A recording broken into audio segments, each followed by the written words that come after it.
주님 은혜가 오늘도 우리와 함께하는 줄 믿습니다. 레위기 25장 우리가 잘 아는 말씀, 안식년, 희년, 또 이거와 연결되어서 땅을 팔고 집을 팔고 또 종을 사고 또 속량하는 이야기들이 전개되고 있는 것을 보게 되었습니다. 이 말씀에서 원칙은 너무나도 중요합니다. 하나님께서 연약한 자, 가난한 자의 편이 되셨다는 거예요. 이스라엘 제외한 모든 국가에서 나라가 발전하면서 사유재산이 인정되었을 때에 뭐든지 사게 되어지면 그 소유권은 영원합니다. 계속됩니다. 심지어는 자자서선 유산으로 물려주어서 그것을 누리게 되어지는 것이 인류의 발전이라고 생각했어요. 근데 이게 이스라엘 백성들에게는 안 되는 거예요. 왜냐하면 기본적으로 사람이든 땅이든 결국에는 다 누구의 것이에요? 하나님의 것이에요. 더더욱 하나님이 이스라엘 백성들에게 주신 땅, 가나안 땅은 하나님의 것이기 때문에 하나님께서 각 사람, 각 가정 기업으로 주셨기에 함부로 할 수 없단 말이에요. 그러나 물론 여기도 예외가 있습니다. 그렇죠? 팔 수 없는 땅에 대한 얘기도 나왔고요. 또 집을 파는 데 있어서도 이제 팔 수 없는, 다시 말하면 그 집을 소유하게 되어지면 이제 계속 그 소유권이 인정되어지는, 속량할 수 없는 집에 대한 이야기도 나오게 되어져요. 오늘 우리 시대도 부동산 문제 때문에 날마다 국가 정책이 바뀌어서 국민들을 혼란스럽게 합니다. 그런데도 불구하고 그런 정책을 내놓으면 오히려 부작용이 더 심해서, 그렇죠? 국민들이 혼란스러워하는 걸 보게 되어지는데, 하나님이 주시는 원칙은 너무나 분명하고 또 그것을 적용하는 데는 하나님이 의도하시는 이유가 아주 분명하게 드러나 있어요. 그러나 충격적인 것은 이스라엘 백성들에게서도 이것이 잘 지켜졌다, 안 지켜졌다? 안 지켜졌다는 거예요. 그래서 예수님이 하나님 나라를 선포하시면서 이야기하시는 거예요. 자, 병든 자는 고침받습니다. 귀신 들린 자는 자유함을 얻습니다. 그런데 가난한 자에게는 뭐가 증거된다고요? 복음이 증거된다는 거예요. 그 복음이 뭘까요? 그 심령이 가난하다는 것이 무엇일까요? 자, 희년이 되어져서 내 땅을 찾아야 됩니다. 그렇죠? 희년이 되어서 내 땅을 찾는다는 것은 본래 이스라엘 백성들에게서 땅은 영구적인 매매의 대상이 돼야 안 돼요. 안 되는 거예요. 희년까지의 소출을 계산해서 그때까지 그 돈을 기준으로 땅이 매매되어지는 것이고, 희년이 되어지면 땅은 본래 주인을 찾아가게 되는 거예요. 그런데 땅을 돈 주고 샀던 사람들, 물론 희년 때까지의 소출을 계산해서 땅을 사서 소유하게 되었지만, 그때가 되어지면 돌려줘야 되는데, 그때가 되어지면 돌려주고 싶겠어요? 안 돌려주고 싶겠어요? 안 돌려주고 싶은 거예요.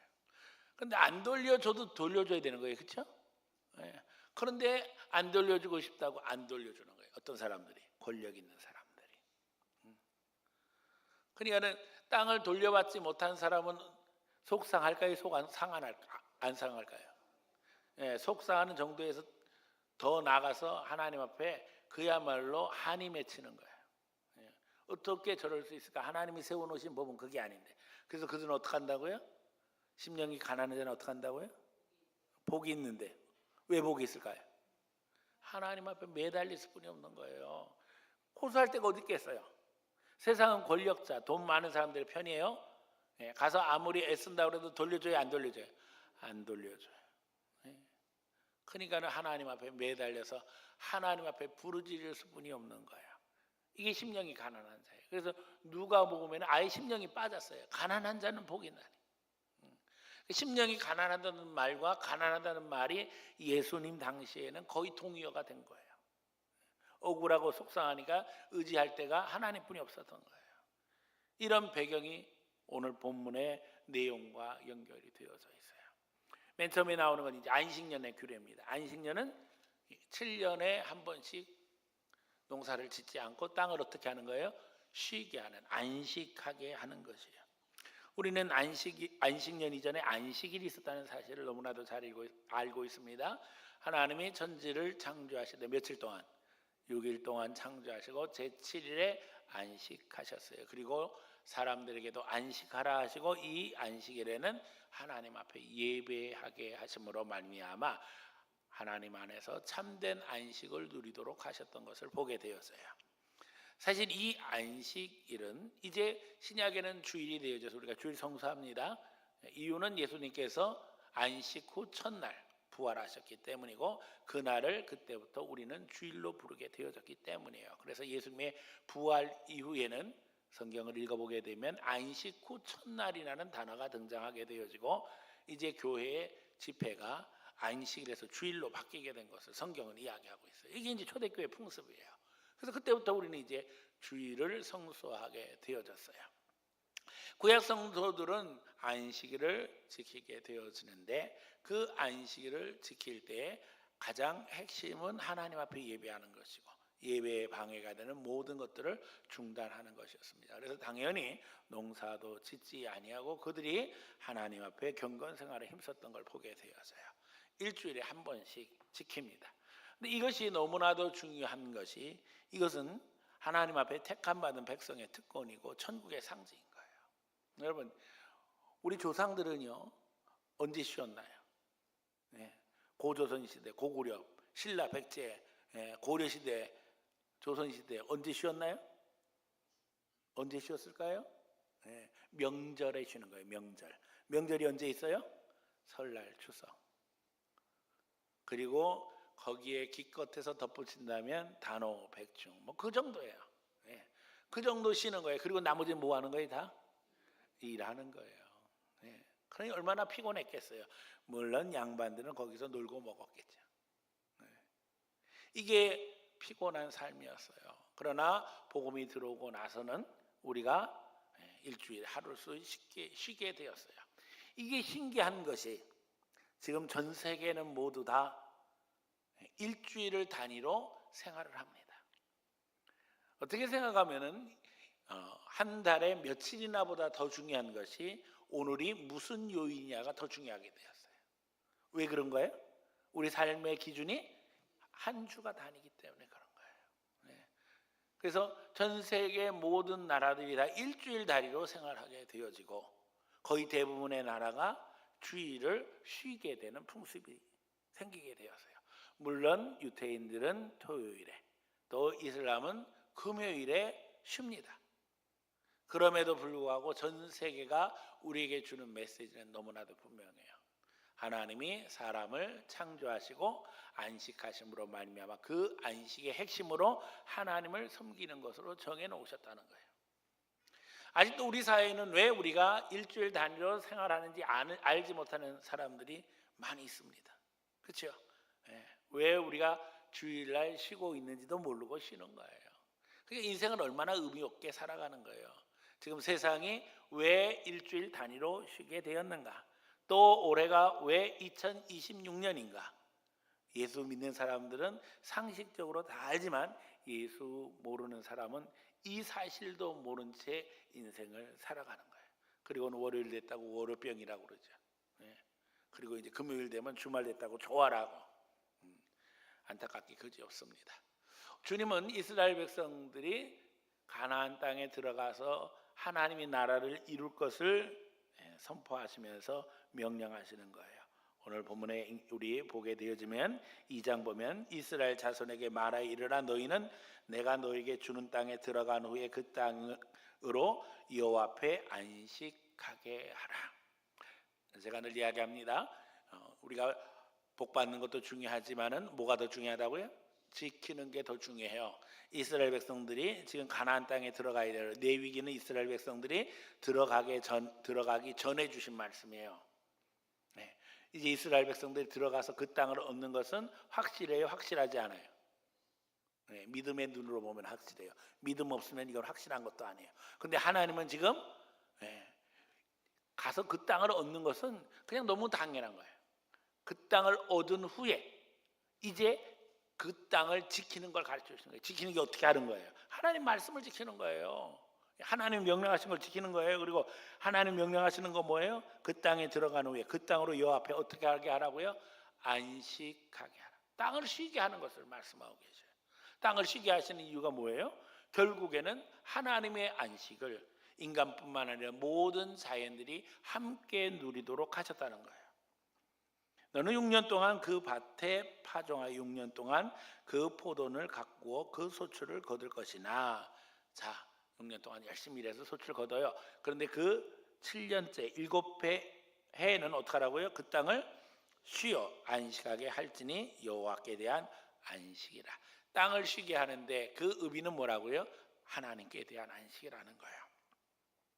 너는 그 밭에 파종하거나 포도원을 가꾸지 말며 내가 거둔 후에 자라난 것을 거두지 말고 가꾸지 아니한 포도가 맺은 열매를 거두지 말라. 이는 이 땅의 안식년임이니라. 자, 여러분 집 앞에 밭이 있습니다. 안식년이 되었어요. 자, 농사를 져야 돼요, 안 져야 돼요? 안 져야 되죠. 짓고 싶어요, 안 짓고 싶어요? 왜요? 왜요? 왜 그럴까요? 예, 그렇죠? 아니, 일 안 하고 그냥 하나님이 안식하라고 너무나 좋은 거 아니에요? 예? 너무나 좋은 거 아니에요? 근데 사람이요, 뭐가 있어요? 욕심이 있는 거예요. 저기다 심으면 거둘 수 있으니까. 예, 거둘 수 있으니까. 주님은 다 알고 계시네. 하지 말아라. 예, 하나님께 대한 안식이라는 거예요. 그래서 여기 농사짓지 말라 그러셨어요. 자, 그런데 문제는 거두지도 말고 가꾸지도 아니한 포도나무가 뭐를 해요? 열매를 맺어요. 이게 희한한 것이, 보리밭에는 보리가 나고 밀밭에는 밀이 자라고 포도나무에는 포도 열매가 맺어요. 이게 사람이 가꾸지 않아도 달린다는 거예요, 열매가. 그러니까 하나님은 그걸 통해서 교육을 시키는 거예요. 너희들이 열심히 수고해서 열매를 거두는 것 같지만 이 열매를 거두는 건 모두 다 누구의 은혜? 하나님의 은혜라는 거예요. 그거를 알라는 거예요. 평소에도 농사할 때. 근데 더 중요한 건 뭐예요? 거두지 말라는 거예요. 이렇게 달리면, 자, 내가 농사를 안 지었음에도 불구하고 내 땅에 달리니까는 거두고 싶어요, 안 거두고 싶어요? 안 거두고 싶어요. 그러니까 인간에게 시험거리는 계속 있는 거예요. 하나님의 축복을 유지하는 데 있어서 시험거리는 계속 됩니다. 얼마나 좋아요. 쉬라고 그러셨으니까 쉬시고, 그렇죠? 열매 거두지 말라고 했으니까 거두지 않으면 되는데 열매를 거두고 싶은 마음이 계속 끊임없이 솟아오를 수뿐이 없는 것이 포도나무에 달린 포도가 우리를 유혹하죠. 빨리 나를 따가주세요. 주인님, 빨리 나를 따가주세요. 유혹한단 말이에요. 그러나 안 돼요. 그 주인이 누구예요? 하나님이신 거예요. 너무 따먹지 말아라. 그러면서 하나님이 중요한 얘기를 하시는 거예요. 안식의 소출은 너희가 먹을 것인 6절입니다. 너와 내 남종과 내 여종과 내 품꾼들과 너와 함께 거류하는 자들과 내 가축과 내 땅에 있는 들짐승들이 다 그 소출로 먹을 것을 삼을 것이니라. 자, 여기 너희라고 그랬는데 사실은 나는 포함이 안 돼. 나 빼고 다야. 여기 아주 중요한 신학적 의미가 달려 있는 거예요. 하나님이 나만 사랑하시는 게 아니라고요. 나는 통로에 불과한 거예요. 하나님이 나를 통해서 지금 안식년에 쉬게 하심으로 말미암아 여기 보니까는 너와 내 남종 여종 품꾼 너와 함께 거류하는 자, 심지어는 내 가축 내 땅에 있는 뭐까지? 들짐승까지. 그러면서 뭐라고 그러셔요? 너희가 먹을 것이니 이르셨단 말이에요. 그러니까 너희라고 이야기할 때 우리는 착각하는 거예요. 나만 해당되는 걸로 아는 거예요. 단수로. 그런데 하나님은 너희라고 이야기할 때 내용을 들어보니까 나 빼고 다른 모두를 다 이야기하시는 거예요. 나는 그럼 뭐예요? 나는 뭐예요 도대체? 내가 대표인 거예요. 내가 대표. 대표지만 대표는 먹을 게 있어요, 없어요? 없어요. 쉬어야 되는 거예요. 안식해야 되는 거예요. 이게 하나님 뜻인 거예요. 요즘 자영업 하는 분들이 그런 얘기 하잖아요. 알바가 더 많이 가져가고 사장은 손가락 빤다고. 그래도 할 수 없는 거예요. 이게 하나님이 원하시는 세상은 약한 자를 배려, 심지어는 들짐승까지도 다 하나님이 만드신 이 원칙 속에서 혜택을 누리면서 살아가도록 인도하시는 거예요. 좋으신 하나님이죠. 여기 지금 아멘 못하는 사람은 뭔가 좀 있는 사람이에요. 땅도 많고 거둘 것도 많고 부자인 거예요. 그런데 하나님은 부자는 대표에 불과한 거예요. 그게 자기 게 아닌 거예요. 너희가 먹어라 그러면서 그 당사자, 그 기업을 얻은 자는 싹 빼는 거예요. 그럼 나는 뭐 먹고 살아요, 하나님? 그렇잖아요. 1년 동안 농사 안 지면 뭐 먹고 살아요? 우리 성경에 읽으니까 뭐라고 하셨어요? 3년치 주신다. 3년치. 안식년 잘 지키면 3년치 주신다. 왜 3년치를 주시는가 생각해 보니까 안식년이 7회 되어질 때 49년 될 때 지켜라 말아라. 지켜야죠. 7번을 7번 7년을 7번 곱해서 49년째 되는 해를 꼭 지켜야 돼요. 그런데 50년째는 뭐예요? 희년이에요. 그러면 희년에 농사할 수 있어요, 없어요? 안식년이라고 하시고 희년이라고 하시고 그럼 다 식구들 손가락 빨다가 죽어야 되는데 그래서 3년치 주신다는 거예요. 왜요? 아니 안식년 딱 끝나고 희년 끝났다 해서 그 다음에 그냥 먹을 게 하늘에서 뚝 떨어지는 게 아니라 그때부터 뭐 해야 되는 거예요? 농사를 지어야 되는 거예요. 농사를 지어야지 소출이 나오잖아요. 그러니까 하나님이 안식년 잘 지켜라. 제발 잘 지켜라. 그러면 3년치 준다. 3년치. 이게 하나님이 주신 축복의 약속인 거예요. 여러분 열심히 수고하고 애써가지고 그냥 한 해치 받는 게 낫겠어요? 아니면 그냥 놀고 먹으면서 하나님 감사합니다만 하고 3년치 받는 게 좋겠어요? 3년치 받는 게 좋겠죠. 그런데도 우리는 못한다니까요. 3년치는 고사하고 주일 하루도 지키기가 힘들어가지고 그냥 주일날 오후 시간에는 돈 벌러 가야 되는데 그런 생각이 드는 것이 인간의 한계인가요? 여러분 우린 기계가 아니에요. 요즘 AI 이야기가 나오면서 휴머노이드 이야기 나오면서 사람들이 이야기해요. 휴머노이드는 안 쉬니까 배터리만 갈아주면 열심히 일하고 노조도 안 만들고 월급 달라는 소리도 안 하니까 너무나도 좋은 세상이 열린다. 그건 기계 이야기인 거예요. 사람은 절대적으로 쉴 수뿐이 없는 존재예요. 아니 하나님도 쉬시고 그렇죠? 안식하시고 사람들에게 쉬라고 말씀하셨어요. 하나님이 하나님의 형상과 모양으로 만들어진 인간을 향해 선포하시는 말씀이에요. 그걸 통해서 하나님을 배워가며 하나님의 은혜를 누리며 하나님의 질서 속에서 살아가도록 우리를 인도하고 계시는 거예요. 그런데 그걸 어기고 우리는 자꾸 내 것을 얻으려고 욕심부리고 있으니 이게 제대로 되겠냐고요. 자, 그 다음에는 신년입니다. 7번 하나님 앞에 안식년을 7번 계수해서 49년째 되는 해 쉬고 또 50년째 되는 해를 10절에 나와요. 그래서 이제 희년인 거예요. 그래서 각각 소유지로 각각 자기 가족에게로 돌아갈 것이라. 그래서 땅을 팔아도 희년이 기준이 돼요. 심지어는 사람이 팔려가 종이 되어도 희년이 기준이 되어지는 거예요. 그때가 되어지면 모두가 어떻게 되어지는 거예요? 회복되어지는 거예요. 하나님 이것을 통해서 이스라엘 백성들에게 주신 가장 강력한 메시지는 하나님 나라. 다시 말하면 희년은 하나님 나라를 상징하는 예표가 된 거예요. 예수님께서 하나님 나라 복음을 증거하실 때에 이 희년 메시지를 이야기하신 거예요. 그래서 말씀하시는 거죠. 병든 자는 고침받고 귀신 들린 자는 자유함을 얻고 가난한 자는 복음을 듣게 된다는 거예요. 그래서 사실은 복음이 예수님의 십자가 보혈로 말미암아 영혼 구원 받는 것 이전에 육신이 자유함 받고 치유를 누리고 사실은 내 주머니에 돈이 들어오는 것까지가 포함이 되어져 있는 거예요. 아주 현실적인 문제는. 그런데 예수님은 그것 가지고는 하나님의 나라를 온전히 누릴 수 없기 때문에 이제는 죄 없이 하나님의 자녀가 되어져서 하나님 앞에 온전한 하나님의 백성으로 우리를 세워주시기 위해서 어떻게 하신 거예요? 십자가에서 죄값을 대신 지시고 우리에서 죽으시고 다시 사심으로 말미암아 우리가 하나님의 자녀로 온전하게 세움받아서 하나님의 축복 속에 들어가게 하신 겁니다. 그래서 이제는 하나님이 주신 은혜를 누리며 살아야 되는 거예요. 신년의 메시지도 너무나도 분명해요. 이제 땅은 주인을 찾아가고 또 몸도 자유함을 얻게 되어져요. 그 가운데 모두가 다시 새롭게 출발할 수 있는 기회가 되어집니다. 오늘 우리 시대에 회생 절차가 생겼어요. 사람들이 살다가 빚을 너무 많이 져서 파산에 이르게 되어졌어요. 그럼 파산된 채로 그냥 살아라 그게 아니라 정부에서는 회생 절차를 주지요. 사실 이런 것들이 다 성경과 연결되어져 있는 것이고, 이런 축복이 우리에게 있어서 인생을 살아가면서 다시 한번 기회를 얻게 되어져요. 50년에 한 번. 그것은 어떻게 생각하면 인간이 인생을 살아가면서 한 번은 기회를 얻을 수 있다는 하나님의 약속인 거죠. 기회는 옵니다. 그런데 제가 늘 이야기하잖아요. 기회가 오면 어떻게 해야 된다고요?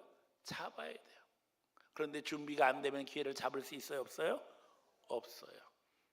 결국 종으로 팔려나가고 땅을 팔아서 아무것도 없이 살아가야 되는 사람들은 희년을 갈망합니다. 그리고 희년이 되어졌을 때 이제 속함에, 이 자유함의 은혜를 누려야 됩니다. 그때까지는 어떻게 해야 된다고요? 준비해야 되는 거예요.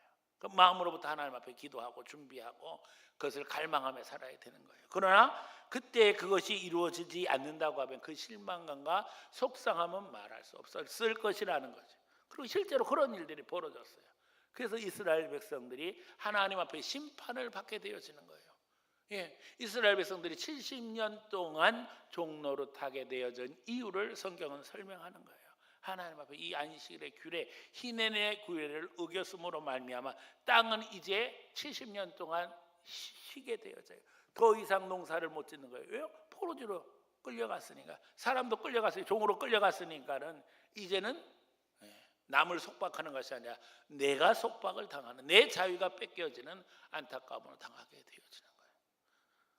오늘 우리가 이 신년, 안식년에 있어서 가장 핵심이 뭐라고 그랬어요? 가난한 자에 대한 배려예요. 우리 이런 말이 있습니다. 개구리가 뭐 생각 못한다고요?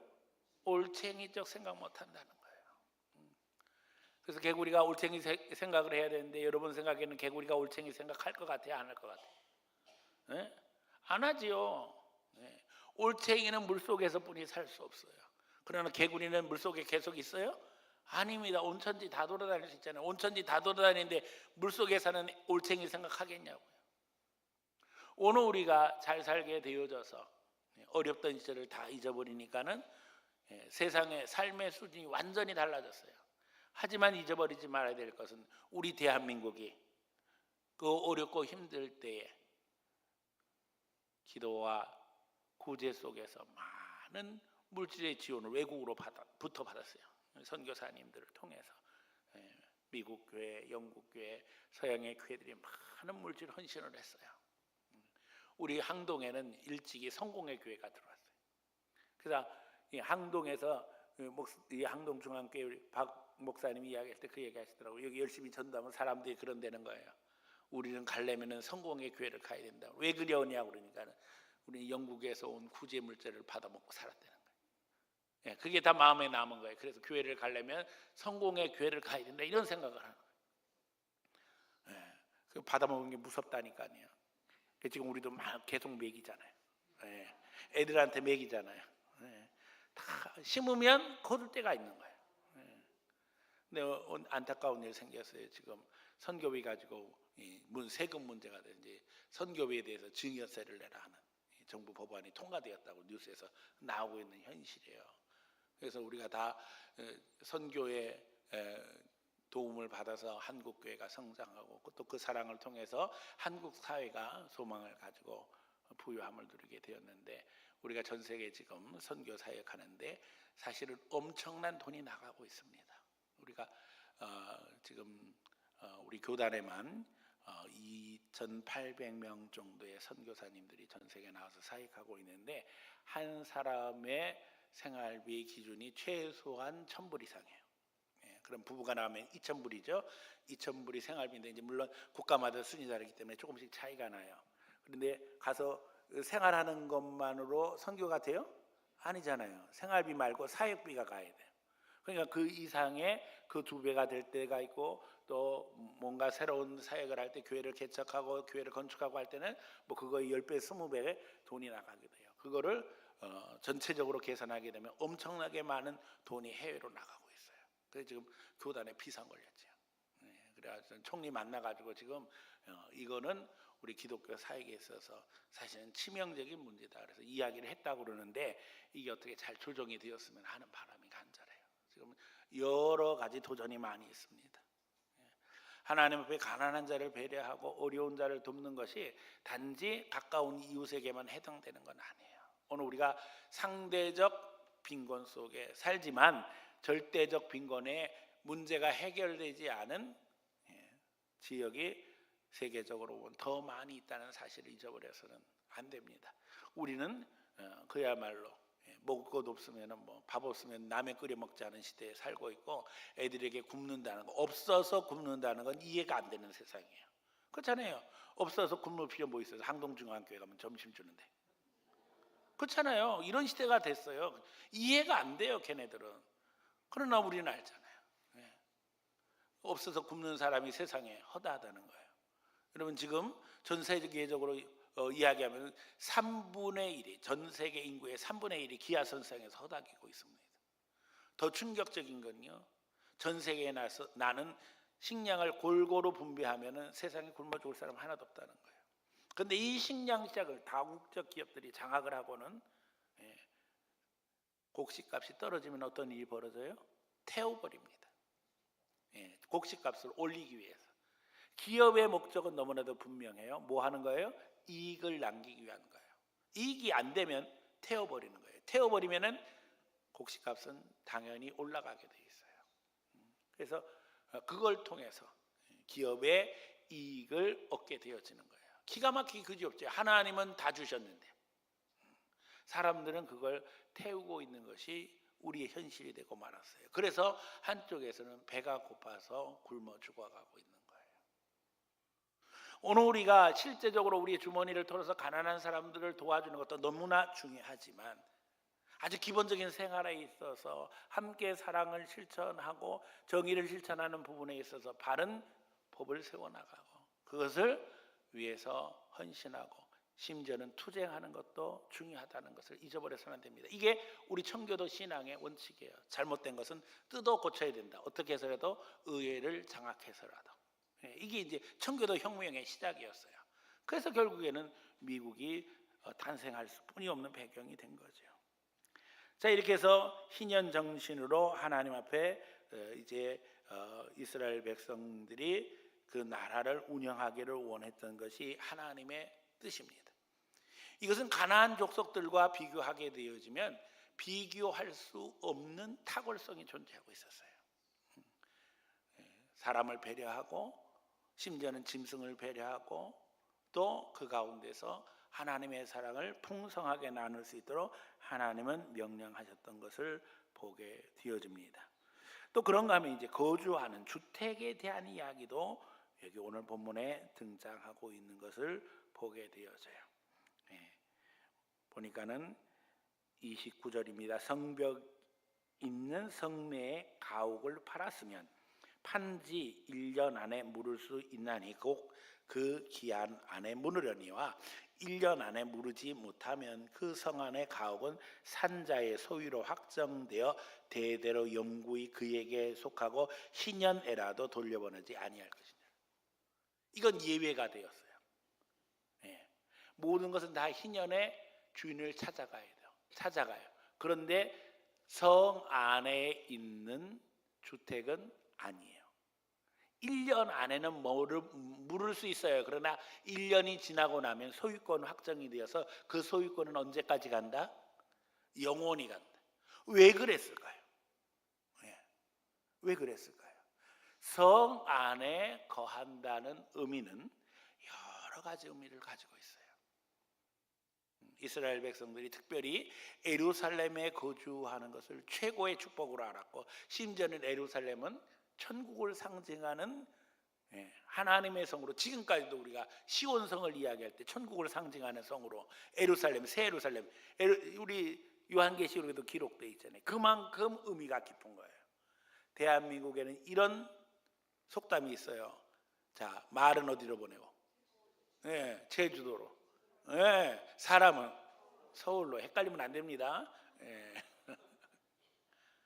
이게 1년 오래된 이야기가 아닌 거예요. 그래서 서울에 산다는 것은 특별한 의미가 있었던 거예요. 이제는 서울이 경기도가 다 서울 됐죠. 그럼에도 불구하고 경기도 살래 서울 살래 그러면 똑같은 돈에 똑같은 집이면은 100사람에게 물어봐도 답은 똑같을 것 같아. 이왕이면 서울 살지. 예. 우리는 그래도 말이라도 서울인 동네에 있어요.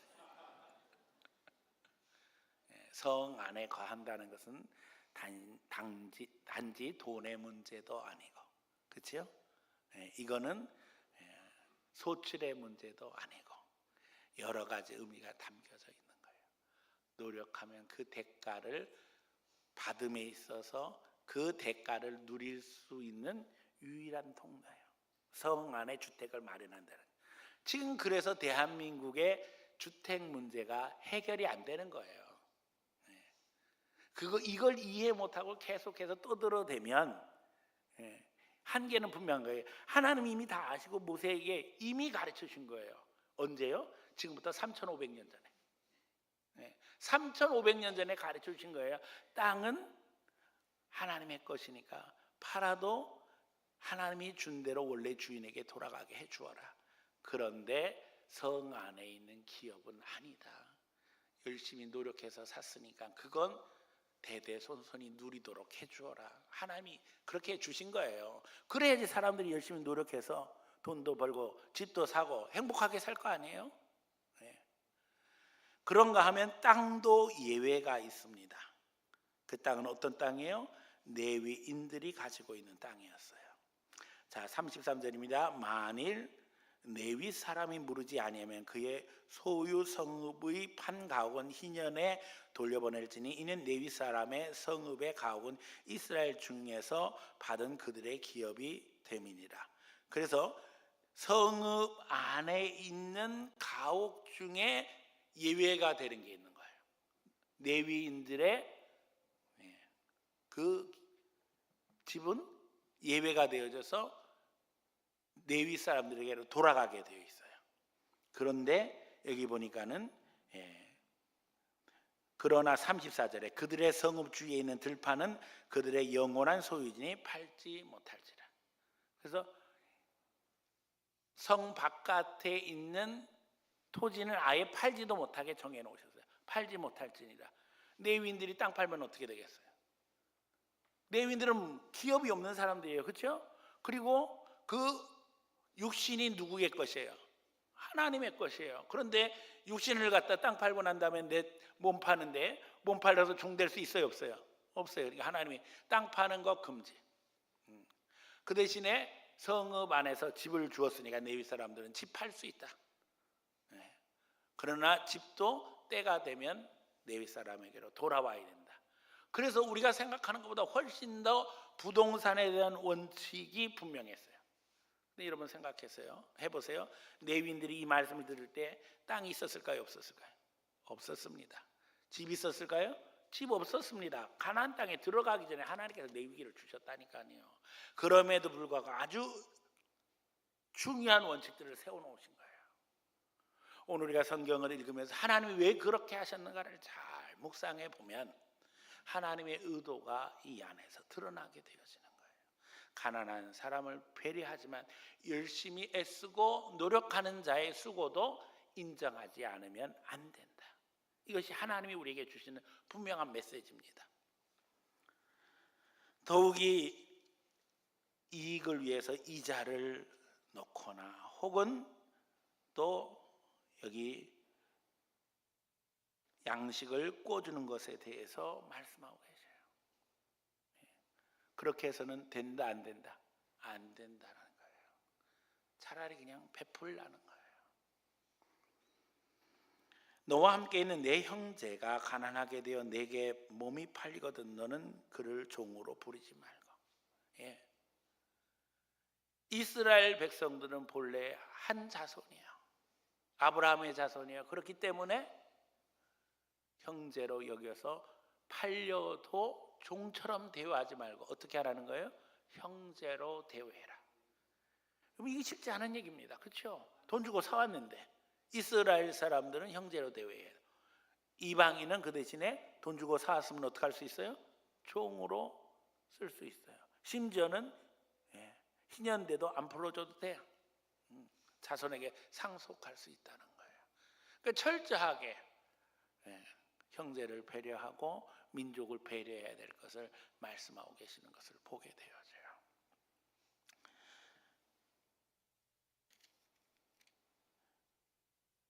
너와 함께 있는 내 형제가 가난하게 되어 내게 몸이 팔리거든 너는 그를 종으로 부리지 말고 품꾼이나 동거인과 같이 함께 있게 하여 희년까지 너를 섬기게 하라. 그때에는 그와 그의 자녀가 함께 내게서 떠나 그의 가족과 그의 조상의 기업으로 돌아가게 하라. 그들은 내가 애굽 땅에서 인도하여 낸 내 종들이니 종으로 팔지 말 것이라. 누구의 종이라고요? 하나님의 종이라는 거예요. 그러니까 하나님의 종을 네 종으로 만들어서는 절대 안 된다. 희년되면 풀어주어서 고향으로 돌아가게 하라. 하나님께서 말씀하신 것을 보게 되어집니다. 44절입니다. 내 종은 남녀를 막론하고 내 사방 이방인 중에서 취할지니 남녀 종은 이런 자 중에서 사올 것이며 45절 또 너희 중에서 거류하는 동거인들의 자녀 중에서도 너희가 사올 수 있고 또 그들이 너희와 함께 있어서 너희 땅에서 가정을 잃은 자들 중에서 그리할 수 있은즉 그들이 너희의 소유가 될지니라. 그래서 구약 성경에서는 이방인들을 종으로 사용하는 것을 허락하고 있는 것을 보게 돼요. 하지만 신약 성경에 와서는 이제 이 개념이 달라집니다. 우리가 빌레몬서 읽으니까 빌레몬에게 오네시모에 대해서 부탁하기를 뭐라고 말씀하고 있어요? 바울이 더 이상 종으로 대우하지 말고 어떻게 하라고요? 형제로 대우하라고 그랬어요. 오네시모는 본래 빌레몬의 종입니다. 그런데 주인을 배신하고 도망 나왔다가 바울을 만나서 변화되어 새 사람 됐어요. 그래서 바울에게 꼭 필요한 사람이 되어서 그 오네시모를 빌레몬에게 보내면서 바울이 부탁하는 말이에요. 너가 내게 빚진 거 많지 아니하냐. 영적으로 빚진 걸 이야기하는 거예요. 다시 말하면 네가 복음을 들어서 예수 믿었으니까 하나님의 자녀답게 전에는 종이었지만 이제는 형제로 대우해라. 여러분 빌레몬이 감당할 수 있겠어요? 바울은 믿었어요. 믿은 거예요. 빌레몬은 어떤 사람이냐? 빌레몬서에 보니까는 자기 집에 교회를 세운 사람이에요. 보통 하나님 앞에 헌신한 사람이 아니잖아요. 하나님 앞에 은혜를 생각하고 그 은혜를 갚는 모양으로 과거의 종이었지만 형제로 대우하라 부탁하는 걸 보게 되어져요. 명령할 수 있지만 명령하지 아니하고 자원함으로 말미암아 이 일이 이루어지기를 원한다. 결국 이 편지를 받고 빌레몬은 오네시모를 인정하지 않을 수 없었을 거예요. 이게 초대교회의 놀라운 변혁인 거예요. 예수 믿고 나니까 종이 뭐가 됐다고요? 형제가 된 거예요. 이건 있을 수도 없는 일이에요. 유대인들은 자기 형제를 종으로 삼지 않는 법을 만들었지만 다른 민족은 어땠는가? 자기 민족을 종으로 삼을 뿐만 아니라 남의 나라에 가서 포로로 잡아다가 종으로 만들어 삼아서 세워진 나라가 노마라고 해도 과언이 아닌 거예요. 노마의 경제, 노마의 군사력은 이 노예들을 통해서 정복지에서 잡아온 포로들을 통해서 이루어졌다고 해도 과언이 아니란 말이에요. 우리도 아는 것처럼 우리 조상들도 신분사회가 있어서 양반과 종이 있었어요. 노비가 있었단 말이에요. 갑오경장 이후에 이 신분제가 폐지되었어요. 근데 이게 언제까지 갔어요? 6.25 때까지도 갔어요. 사실은 6.25가 못된 전쟁이고 진짜 어떻게 생각하면 남북이 고착되어져서 비참한 결과 속에서 지금도 우리가 고통당하고 있지만은 6.25 때까지도 어머니 얘기 들어보면 종이 있고 주인이 있고 그 종의 그 제도가 얼마나 심각한가 우리 어머니가 얘기하시는 걸 들어보면요 어려서는 그게 너무나 당연한 줄 알았다는 거예요. 근데 나중에 예수 믿고 나니까 그게 다 죄인 걸 알았다는 거예요. 집에서도요 얼마나 이게 종들도 이 계급 단계가 얼마나 엄격한지요. 대문 안에 들어올 수 있는 종이 있고 마당 안에 들어올 수 있는 종이 있고 이 대청 마루 위에 올라올 수 있는 종이 있고 그거 올라올 수 없는 종이 있다는 거예요. 그것도 다 계급이 있다는 거예요. 그리고 10월이가 뭐냐면 10월에 태어나면 10월이 5월에 태어나면 5월이 그냥 그렇게 붙여주는 거예요. 태어난 때 따라서 그 이름이 의미가 없는 거죠, 그렇죠? 예, 마당에서 일하면 마당새, 예, 돌이나 주러 다니면 돌새, 예, 다 그런 식인 거예요. 그런데 갑오경장 이전에는 조선 시대죠. 조선 시대에는 자기 성이 없는 사람이 90%, 10%만 양반이라는 거예요. 우리가 지금 다 양반처럼 살잖아요. 성도 있죠? 이름도 있죠. 이름 없는 분, 성 없는 분 없잖아요. 우리 다 그렇게 살았어요. 근데 이게 이제 갑오경장을 통해서 이루어지는데, 사실은 갑오경장 통해서 이루어졌다고 하지만은 그 배경에는 기독교 사상이 들어와서 대변혁이 일어난 거예요. 신분사의 변화가 일어나고 이것을 통해서 천지가 뒤집어진 거죠.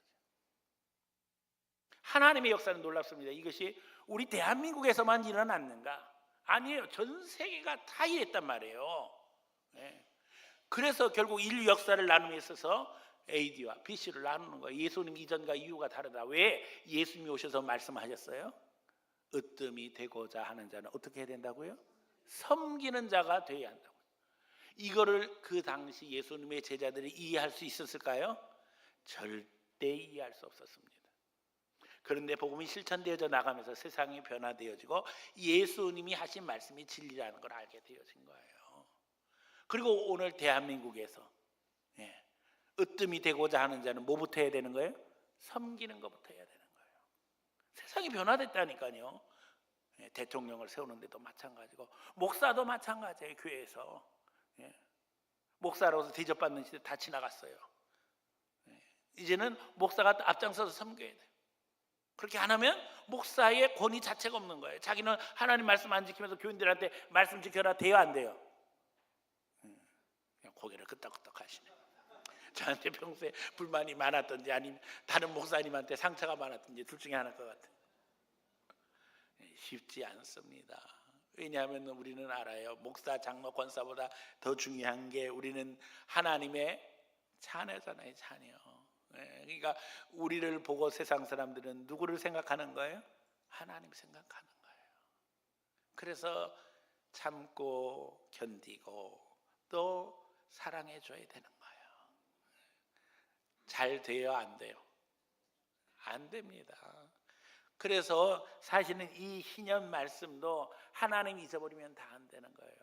공산주의자들도 비슷하게 흉내를 내지만 하나님이 안 계시니까, 하나님 인정하지 않으니까 안 되는 거예요.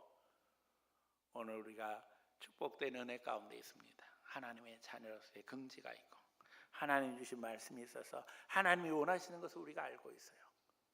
하나님 우리에게 요구하시는 것이 무엇인지를 알고 있어요. 이 말씀을 통해서 분명하게 보여주시는 것은 가난하고 힘들고 연약한 자들을 배려하라는 거예요. 하나님의 주신 질서 속에서 우리가 삶을 우리가 주인이 아니라는 걸 알고 경영해야 된다는 거예요. 그럼에도 불구하고 인생을 살아가면서 열심히 수고하고 애쓴 자들의 수고를 인정해 주라는 것이 하나님의 뜻입니다. 오늘 우리가 서로를 사랑하되 인정하고 축복하는 가운데 하나님이 원하시는 아름다운 축복 뺏기지 말고 믿음으로 잘 지켜서 주의 복을 풍성하게 누리는 귀한 성도들 다 되어지기를 예수님의 이름으로 축원합니다.